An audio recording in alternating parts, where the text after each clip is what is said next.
buat pendukungnya Mulyono, penceboknya Mulyono, serta penjilatnya Mulyono, apa kabar hari ini?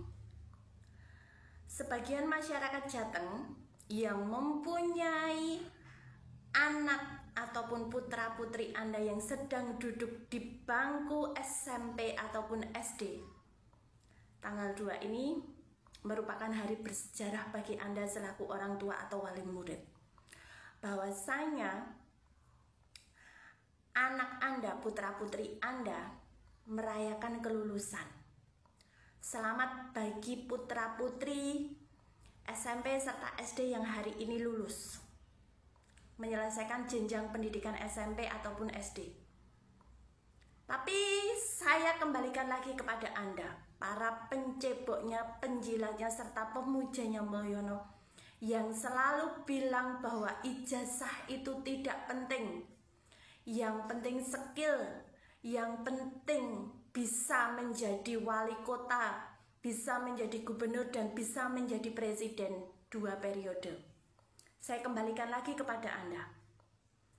Bagaimana Anda menjadi orang tua jika anak Anda hari ini lulus tidak mempunyai ijazah, baru pegang SKL saja, dan nanti tidak mendapatkan ijazah? Apakah Anda bingung ataupun tetap diam saja, ataupun tetap bilang bahwa ijazah itu nggak penting, yang penting anak saya lulus SMP, yang penting anak saya lulus SD? Terus anak Anda mau melanjutkan ke SMA pakai apa? Pakai SKL itu aja? Ya, kalau memang prosedurnya pembuatan akun memang iya pakai SKL. Tapi berkelanjutannya kan harus memakai ijazah yang sudah dilegalisir. Pertanyaan saya kepada Anda, pemujanya Mulyono, penjilatnya Mulyono, serta penceboknya Mulyono, yang selalu berkomentar bahwa ijazah itu tidak penting. Apakah dengan kelulusan putra-putri Anda yang tidak mendapatkan ijazah masih bisa bilang bahwa ijazah itu tidak penting? Saya tunggu jawaban Anda. Anak Anda ngapain susah payah Anda sekolahkan? Keluar biaya, Anda kerja mati-matian untuk sekolah anak Anda.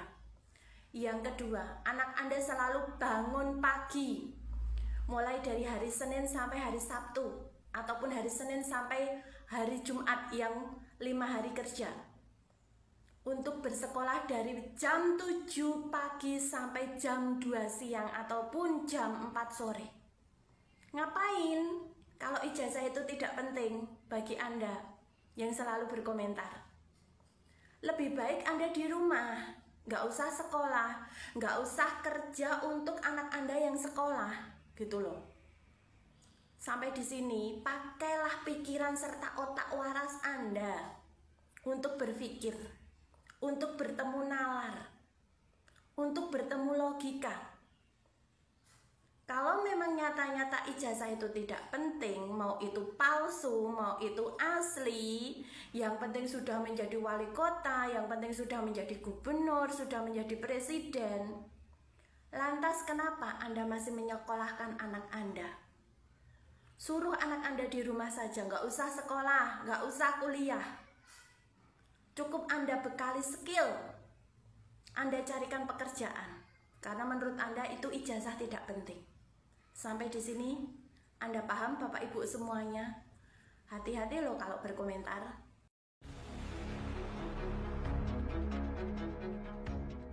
Apapun masalahnya, apapun langkah-langkahnya, ya sudah, istilahnya siapa yang menanam itu yang akan menerima. Itu pertama. Yang kedua, kita harus positive thinking lah. Kalau misalnya kita itu selalu diolah menjadi negatif, kapan kita akan berkembang? Jadi kita berbicara ke depan saja. Ke depan itu jauh lebih banyak yang harus kita pikirkan daripada kita berbicara masa lalu. toh juga nuansa sudah berbeda. Baru yang berikutnya,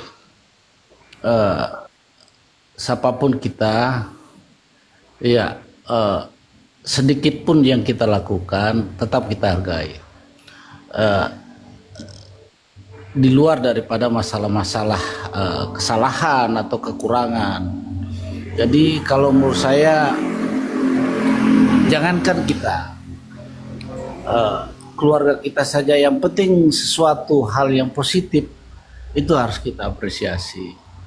Jadi itu sih menurut saya sih. Jadi kalau menurut saya kita buat narasi-narasi yang positif supaya enak didengar, kemudian untuk apa bagaimana kita, budaya kita, kebiasaan kita yang positif di mata dunia itu benar-benar, jangan kita buat seolah-olah kita itu sudah amburadul, sudah ini sebenarnya permasalahannya.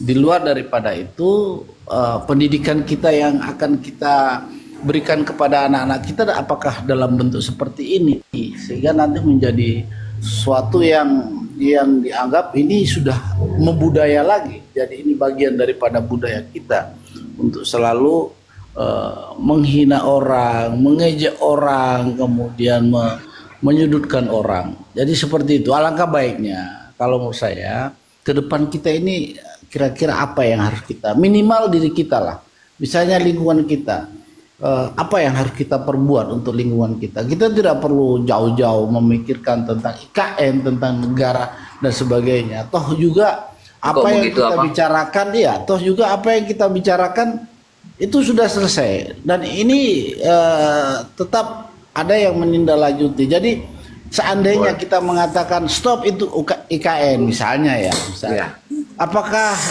akan terjadi seperti itu? Tidak juga. Kita cuma sekedar individu-individu yang menyuarakan. Alangkah baiknya menyuarakan kita itu bagaimana menyenangkan hati kita lah itu. Betul. Oke, betul terima Pak. kasih. Ya, ada intercept, silakan. Atau saya jawab sendiri nih. Soalnya udah pertanyaan tadi bawa tema lain, ada titik kita jangan mempermasalahkan masa lalu. Gimana itu? Ada yang mau jawab apa saya intercept, Bang? Ya. Saya dalam posisi netral Pak ya ini. Silakan Pak Dewa, silakan. Sedikit saja. Soalnya kalau kita berbicara masalah-masalah enggak. Saya udah paham kata-kata Bapak. Jadi Pak, adanya angka 5 itu mungkin dari 0. Ya, kalau kita mau melangkah ke 10, kita capaiannya apa ini negara kita kan? Artinya perjalanan itu harus kita hargai sebagaimana kita dalam keadaan ini. Saya di room ini supaya bisa mencerdaskan bagaimana kepercayaan kita kepada angka-angka 2 sebelum angka 5. Ya, begitu Pak. Artinya apa sejarah yang kita dapati dari orang yang mengambil 10 tahun kebijakan. Dan itu mungkin berdampak kepada kita kaum yang datang ini. Artinya itu Pak. Jadi nggak begitu aja Bapak bernarasi. Artinya masih sesat kata saya melarang-larang. Karena setiap fungsi ada fungsinya Pak. Setiap perjalanan hidup masih ada yang menjalankan. Kita berbicara di masalah ini mungkin ada yang menempa batu di jalan Pak. Atau di mana bekerja dia sama-sama. Cuman ya kita bagian satu frekuensi ada di room ini untuk membicarakan satu kebenaran tentang narasi apa yang disampaikan.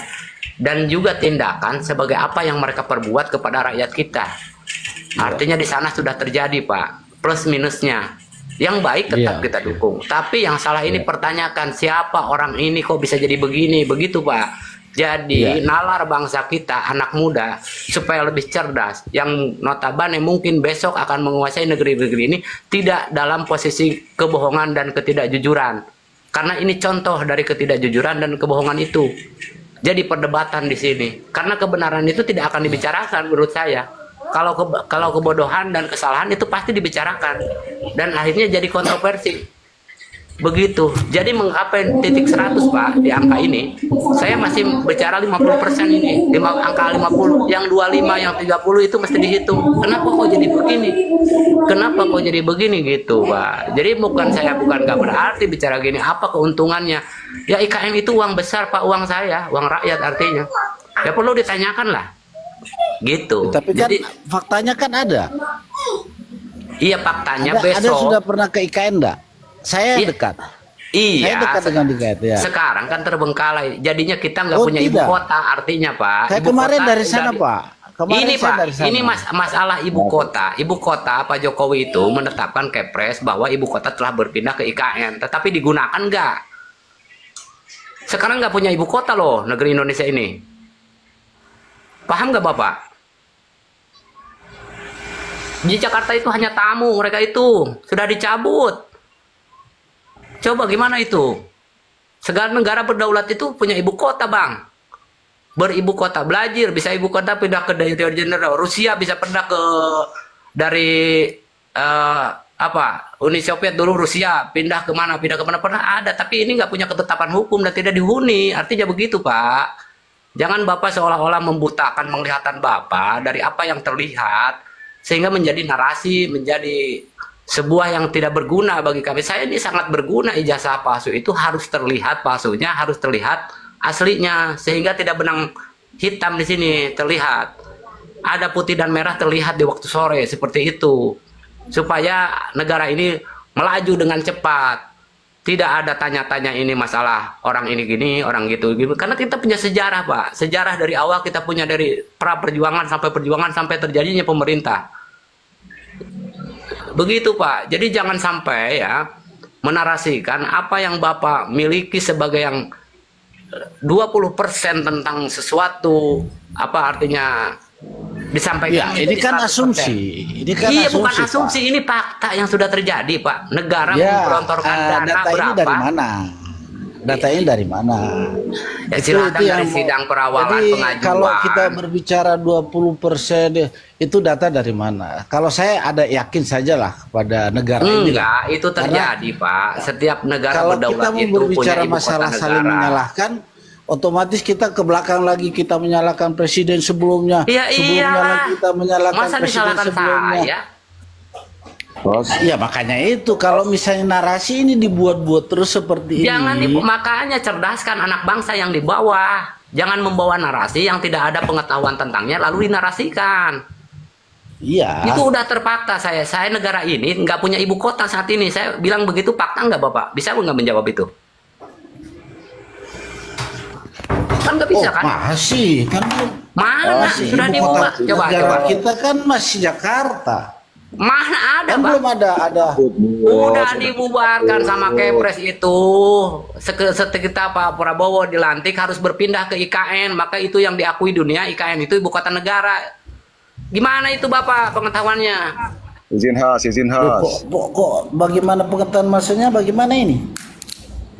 Jangan bilang begitu, Pak. Jokowi ini ya, persoalan ijazah Jokowi ini adalah produk politik. Namanya produk politik itu nggak bisa diselesaikan dengan hukum. Ya, kita dicontohkan waktu Bang Tri, dan sekarang juga udah hampir ada endingnya nih. Ya, nuansa politiknya lebih kental nih. Tinggal ya kita lihat aja nanti peradilan nanti ya. Betul. Ya, tentang laporan Jokowi itu. Dan itu kalau menurut saya itu bukan produk hukum, produk politik. Produk politik itu nggak bisa diselesaikan dengan hukum, kecuali produk hukum bisa diselesaikan dengan politik. Tergantung siapa yang kuat nuansa politiknya. Tinggal begitu aja kok. Dan ujung-ujungnya menurut saya ini sebetulnya bukan masalah ijazah.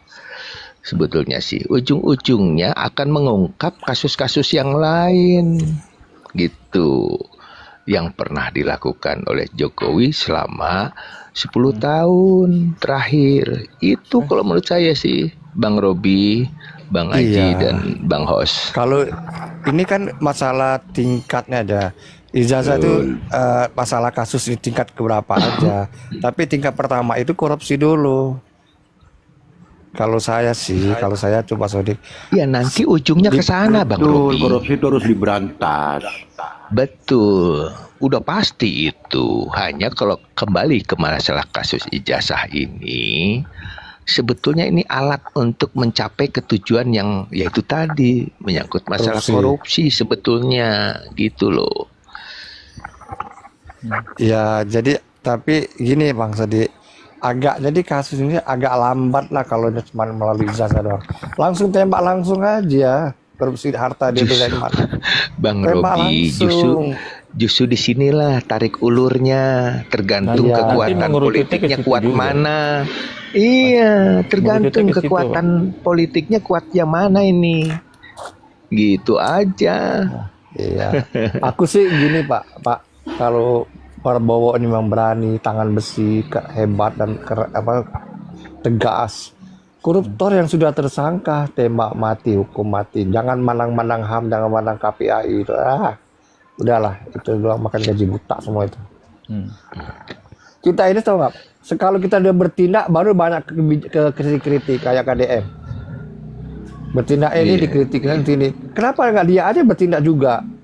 Kalau KDM punya barak mengirim anak-anak di barak, coba KPAI punya ide yang cemerlang. Pak Prabowo kasih saya anak-anak penganggur yang 500 2.000 orang yang yang membangkang orang tua, yang nggak mau sekolah, yang ini yang maling apa tuh. Lu didik tuh KPAI. Minta lu budget sama Kak Prabowo. Iya. Sama menteri. Jangan usah ganggu KDM. Iya, betul. Itu. Makanya KDM kan pernah nantang tuh. Kalau kamu punya ide, kamu keluarkan ide kamu bina, kamu didik. Terus didikan kamu sama didikan saya kita bandingkan mana yang berhasil. Mana ketuanya lu kok muka Ini kritik sana kritik KPA ini nggak ada kerjaan. Malu dia nggak makan gaji buta doang. Itu tadi Pak Sodik itu yang kantor DPRD Malang dibakar. Itu saya dukung banget itu. Asal jangan Prabowo penjarakan orang itu, jangan dipenjarakan, jangan ditangkap. Itu tanda protes rakyat. Dengarkan ayat Prabowo. Ya, ini Bang Robi saya mau tanya, Bang Robi dengan Bang Aji mau saya tanya. Pernah dengar nggak ada aksi demo tanggal 7 Mei? Iya. Tahu nggak itu? Lebaran. Oh ya dengar. Bukan. Tanggal 7 Mei. 7 Mei. Itu perampasan aset. Itu terkait undang-undang perampasan aset. Itu bagus. Nah, ya ini saya mau cerita ya, Bang Robi, Bang Aji dengan Bang Faiz. Itu saya salah satu inisiatornya. Saya salah satu inisiatornya. Waktu itu kami ada 7 orang ya bertemu sesuai perjanjian, kita kenal di TikTok, dan 7 orang ini saya pastikan mereka ini ada yang dari 01, 02 dan 03 dari 7 orang ini. Nah, kita kumpullah di Kota Bandung. Kenapa kami ambil di Kota Bandung?